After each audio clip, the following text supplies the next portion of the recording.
За миний хувьд ETT bond санхүүгийн шинэ бүтээгдэхүүн болж гарч ирж байгаа нь бол эргээд тэр дотроос залуучуудын хувьд бол том боломж гэж харж байна. Яагаад гэвэл эдийн засгийн энэ санхүүгийн хөрөнгө оруулалт дээр бол мэдээж баталгаатай, найдвартай юм хөрөнгө бол хамгийн чухал юм.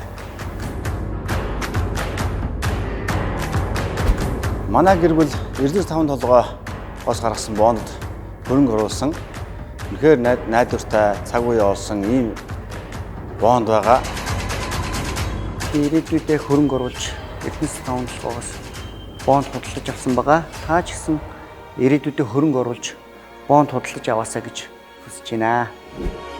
За Монголын минь эдийн засгийг нуруундаа өрч аваа Монголын төсвийг өрдүүлэгч Эрдэнэс таван толгой компани бонд гарсан. Энэ бонднаас өөрийнхөө болон үр хүүхдүүдтэй хөрөнгө оруулалт хийж энэ бонднаас худалдаж авсан байгаа.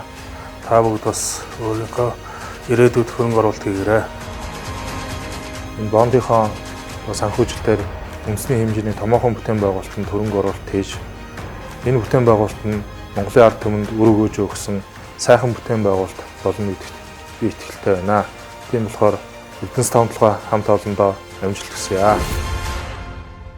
Тав бид үсгий. ETT bond